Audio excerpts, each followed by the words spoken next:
అందరికీ నమస్కారం అండి. ఈరోజు కథ పట్టువదలని విక్రమార్కుడు చెట్టు వద్దకి తిరిగి వెళ్ళి చెట్టుపై నుండి శవాన్ని దించి భుజాన వేసుకుని ఎప్పటిలాగే శ్మశానం కేసి నడవసాగాడు. అప్పుడు శవంలోని బేతాళుడు, రాజా, నువ్వు ఏ నీతి నియమానికి కట్టుబడి ఇలా శ్రమిస్తున్నావో నాకైతే తెలియదు, కానీ ఈ లోకంలో నీతి జయిస్తుందని, అవినీతికి శిక్ష ఉంటుందని చెప్పడానికి లేదు. ఇందుకు నిదర్శనంగా నీకు గిరిధరుడు అనేవాడి కథ చెబుతాను, శ్రమ తెలియకుండా విను అంటూ ఇలా చెప్పసాగాడు. చాలా కాలం కిందట హరిప్రసాద్ అనే ఆయన 3 గ్రామాలకి జమీందారు. జమీందారీ వ్యవహారాలన్నింటినీ గిరిధరుడు అనే సమర్థుడు చూస్తూ ఉండేవాడు. అతను మంచివాడు, జమీందారుకు విశ్వాసపాత్రుడును. అతని ప్రతి సలహాను జమీందారు మారు మాట్లాడకుండా స్వీకరించేవాడు. గ్రామాలలో ఎవరికి ఏది కావలసినా గిరిధరుడికి ఒక నమస్కారం పెట్టి పని జరిపించుకునేవారు. క్రమంగా ఊళ్ళు పెరిగాయి. వాటితో పాటు నమస్కారాలు పెట్టేవాళ్ల సంఖ్య కూడా పెరిగింది. ఒకే రకం సహాయం 2-3కి అవసరమైనప్పుడు వాళ్లలో పోటీలు ఏర్పడసాగాయి. నమస్కారాలు పెట్టేవాళ్ల మీద పోటీగా కొందరు పళ్ళబుట్టలు పట్టుకురాసాగారు. గిరిధరుడు సహజంగా నమస్కారాల వాళ్లను పక్కకింటి పళ్ళబుట్టల వాళ్ళకి ఎక్కువ శ్రద్ధ చూపక తప్పలేదు. పనులు చేయించుకునే వాళ్లలో పోటీ ఇంకా పెరిగిపోయింది. పళ్ళబుట్టల మీద రూపాయల సంచులు ఎక్కి వచ్చాయి. ఆ విధంగా అడగకుండా డబ్బు తన ఇంటికి నడిచి వస్తుంటే దాన్ని తోసిపుచ్చడంలో గిరిధరుడికి అర్థం కనిపించలేదు. గుడి పూజారి ఉద్యోగమే కానీ, బడిపంతుల ఉద్యోగమే కానీ డబ్బు ముట్ట చెప్పిన వాడికే దక్కుతుంది. రాను రాను గిరిధరుడి భార్య మెడ నిండా మోయలేనంత బంగారము, ఇంటి నిండా అంతులేని వస్తు సామాగ్రి ఏర్పడసాగాయి. దీని ఫలితంగా హరిప్రసాద్ జమీందారీలో లంచం పెట్టగల వాడికే తప్ప నిజమైన అర్హులు గల బీదవారికి కూడా బతుకు తెరువు లభించకుండా పోయిందని ప్రజలు చెప్పుకోసాగారు. శేషగిరి అనే పేదవాడు ఈ సంగతి స్వానుభవం ద్వారా తెలుసుకున్నాడు. అతను కట్టిన పేదవాడు, వారాలు చేసి చదువుకుని ఎంతో తెలివితేటలు కలిగినవాడు. అతడు గిరిధరుడికి చాలా నమస్కారాలు పెట్టాడు, కానీ ఒక్క పళ్ళబుట్ట అయినా ఇవ్వలేకపోయాడు. అతనికి ఏ ఉద్యోగమూ దొరకలేదు. తన నమస్కార బాణాలు గిరిధరుడికి ఎక్కడా తగలలేదని తెలిసి శేషగిరికి ఒళ్ళు మండుకొచ్చింది. అతను జమీందారు వద్దకు వెళ్ళి, మీ జమీందారీ వ్యవహారం ఏమీ బాగాలేదు. లంచం పెడితే చాలు ఎలాంటి పనికిమాలిన వాడికైనా పని దొరుకుతున్నది. చదువు తెలివి ఉన్న పేదలు నీరుగారిపోతున్నారు అంటూ గిరిధరుడి మీద ఫిర్యాదు చేశాడు. జమీందారు నిర్ఘాంతపోయాడు. అతనికి గిరిధరుడి మీద అంతులేని నమ్మకం. గిరిధరుడు ఎందరో పేదవారిని చూసి జాలిపడి తనతో చెప్పి బంజరు భూములను ఇప్పించాడు. ఇన్ని ఏళ్ల మీద గిరిధరుని గురించి ఒక్క ఫిర్యాదు కూడా రాలేదు. శేషగిరి మాట నమ్మకం లేక జమీందారు, నీ మాట నిజమైతే గిరిధరుడి ఉద్యోగం నీకు ఇస్తాను అని చెప్పి అతన్ని పంపివేశాడు.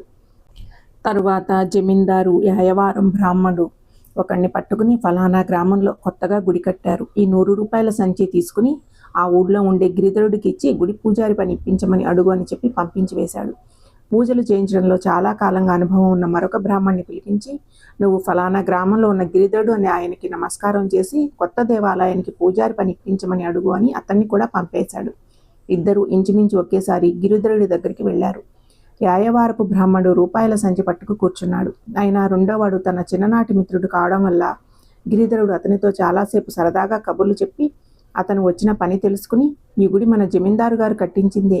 నీ వంటి అనుభవం గలవాడిని పూజారిగా నియమించుకోవడానికి జమీందారు గారు ఎందుకు అభ్యంతరం చెబుతారు అన్నాడు. యాయవారపు బ్రాహ్మణుడు కూడా అదే పని కోసం వచ్చాడని తెలిసి గిరిధరుడు, ఏమీ రాని నీకు పూజారి పని ఏమిటి, వెళ్ళబోయ్ అన్నాడు. గిరిధరుడు తన చిన్ననాటి స్నేహితుడిని గుడి పూజారిగా నియమించాలని జమీందారుకు సలహా ఇచ్చిన మీదట జమీందారు శేషగిరికి కబురు పెట్టి, నేను గిరిధరుడికి పరీక్ష పెట్టి చూశాను, అతను లంచగొండి అని రుజువు కాలేదు అని చెప్పాడు. శేషగిరి కొంచెం చిరాకుపడి, అతను లంచగొండి అనడానికి వేరే పరీక్ష కావాలా అండి? అతని భార్య మెడలో ఉన్న కట్టెడు బంగారు నగలు చూడండి, సామాన్ల కొట్టులాగా ఉండే అతని ఇల్లు చూడండి, మీరిచ్చే జీతం మీద అతను అంత బంగారము అన్ని సామాన్లు కొనలేడని మీకే తెలుస్తుంది అన్నాడు. జమీందారు గ్రామాల తనిఖీ నేపం మీద త్వరలోనే చెప్పా పెట్టకుండా గిరిధరుడి ఇంటికి వెళ్లాలని నిర్ణయించుకున్నాడు.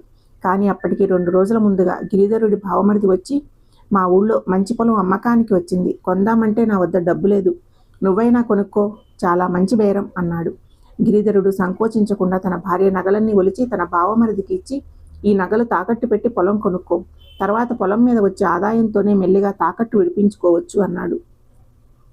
అదే సమయంలో గిరిధరుడి పొరుగు ఇంట పెళ్లి జరిగింది. వాళ్ళ అవసరం కోసం గిరిధరుడు తన ఇంటి సామాను దాదాపు అంతా అరువు ఇచ్చాడు.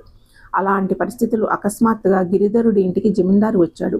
గిరిధరుడు ఆయనను చూసి కంగారు పడుతూ, అయ్యో, కూర్చోవడానికి సరైన కుర్చీ కూడా లేదు అని ఒక జంపకాన పరిచి దాని మీద కూర్చునేటందుకు ఒక ముక్కాలి పీట వేశాడు. గిరిధరుడి భార్య ఒక వెండి గ్లాస్ అయినా లేదు అని అనుకుంటూ బాగా తోమిన కంచులోటాలో పాలు పోసి పళ్ళెంలో కొన్ని పళ్ళు తెచ్చి జమీందారుకు ఇచ్చింది. జమీందారు ఆమెని పరకాయించి చూశాడు. ఆమె మెడలో పసుపు తాడు తప్ప ఏమీ లేదు. చేతులు బోసిగా ఉన్నాయి. ఇల్లంతా బావురుమంటున్నది. నా గురించి ఏమీ హైరానా పడవద్దు. గ్రామంలో పని ఉండి వచ్చి పలకరించి పోదామని తొంగి చూశాను అంటూ జమీందారు లేచారు. గిరిధరుడు నొచ్చుకుంటూ, పని ఏదన్నా ఉంటే నాకు కబురు చేయకపోయారా? మీరు రావాల్సిన పని ఏమిటి? నేనే వద్దామనుకుంటున్నాను. ఈ మధ్య కొంత పన్ను వసూలయ్యింది అని డబ్బు సంచి తెచ్చి జమీందారు ముందు పెట్టాడు. గిరిధరుడు పరమ దరిద్రపు స్థితిలో ఉన్నట్టు నమ్మకం కలగడం చేత జమీందారు, ప్రస్తుతం ఈ డబ్బుని అవసరానికి ఉంచుకో, లెక్కలు తర్వాత తిరిగిగా చూసుకోవచ్చు అని డబ్బు సంచి తీసుకోకుండా తిరిగి వెళ్ళిపోయాడు. తర్వాత ఆయన శేషగిరిని పిలిపించి, నువ్వు చెప్పినది ఒక్కటే రుజువు కాలేదు. గిరిధరుడి ఇల్లు అయ్యవారి నట్టిల్లులా ఉంది. అతని భార్య మెడలో పుస్తలకు పసుపుతాడు తప్ప లేదు. అతని మీద ఇలాంటి అభాండాలు నాతో ఎందుకు చెప్పావో తెలియదు. నువ్వు ఇక వెళ్ళవచ్చు అని పంపేశాడు. జమీందారు ఆ అబద్ధం ఆడి ఉండడు. కానీ గిరిధరుడికి అలాంటి పరిస్థితి ఎందుకు ఏర్పడినది? శేషగిరి ఊహకు అందలేదు. అతన్ని దేవుడే కాపాడుతూ ఉండాలి. లేకపోతే అతని లాంటి లంచగొండిని ఎందుకు నిరూపించలేకపోతాను అనుకుని తన దురదృష్టానికి తానే తిట్టుకున్నాడు. బేతాళుడి కథ చెప్పి, రాజా, దైవికంగా గిరిధరుడు తన నేరం బయటపడకుండా తప్పించుకున్నంత మాత్రాన అతను శిక్షార్హుడు కాకుండా పోతాడా? అలాంటి వాడిని గుడ్డిగా నమ్మిన జమీందారు వివేకి కాడా? ఈ సందేహాలకు సమాధానం తెలిసి చెప్పకపోయావో మీ తల పగిలిపోతుంది అన్నాడు. దానికి విక్రమార్కుడు ఉద్యోగాలు ఇప్పించడంలో గిరిధరుడు అవలంబించిన పద్ధతి నీతితో కూడినది కాదనడంలో సందేహం లేదు. అయితే అవినీతి అన్నది రెండు విధాలుగా ఉంటుంది. కొందరు వ్యక్తులు స్వార్థం కొద్ది సంఘనీతిని ధిక్కరించి అవినీతిగా ప్రవర్తిస్తారు. అలాంటి వారి అవినీతికి శిక్ష సంఘం నుంచే వస్తుంది. కానీ గిరిధరుడి విషయంలో అవినీతికి కారణం సంఘంలోనే ఉంది. జమీందారుల ఉద్యోగులు కానుకలు పుచ్చుకోవడం తప్పు కాదు. అయినా కానుకలు పుచ్చుకున్నందుకు ప్రత్యుపకారం చేయడం తప్పనిసరి అవుతుంది. గిరిధరుడు ఎవరికి ఉద్యోగం ఇచ్చినా లంచం ఇవ్వాలన్న నియమం పెట్టలేదు. అతను స్వార్థపరుడు కాదని, అతనికి కానుకలు ఇచ్చిన వారు బుద్ధిపూర్వకంగా ఇచ్చారని స్పష్టంగా తెలుస్తోంది. స్వతహాగా అతను చాలా మంచివాడు, ఇతరులకు సహాయపడేవాడు. అంతేకాని ఇతరులను పీడించేవాడు కాదు. డబ్బు లేని బావమరిదికి పొలం కొనుక్కునేందుకు అతని భార్య ఒంటి మీద నగలన్నీ ఊడ్చి ఇచ్చాడు.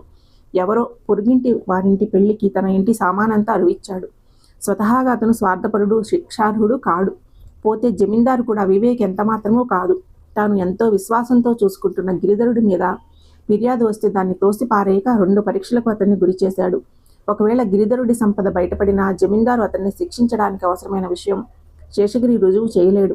అదేమిటంటే, గిరిధరుడు ఎవరికి కానీ లంచం ఇస్తేనే ఉద్యోగం ఇప్పిస్తానన్నమాట. అలా అడిగే అలవాటుంటే గిరిధరుడు శేషగిరినే లంచం అడిగి ఉండేవాడు. దీన్ని బట్టి జమీందారు తనలో ఉంచిన విశ్వాసానికి గిరిధరుడు అర్హుడనే చెప్పాలి అన్నాడు. ఈ విధంగా రాజుకు మానభంగం కలగగానే బేతాళుడు శవంతో సహా మాయమై తిరిగి చెట్టెక్కాడు. ఈ కథ 1980లో చందమామలో వచ్చినది. ఈ కథ వినడం మీకు నచ్చిందా? మీ పాత జ్ఞాపకాలని గుర్తు చేసిందా? కామెంట్ చేయండి. Thank you.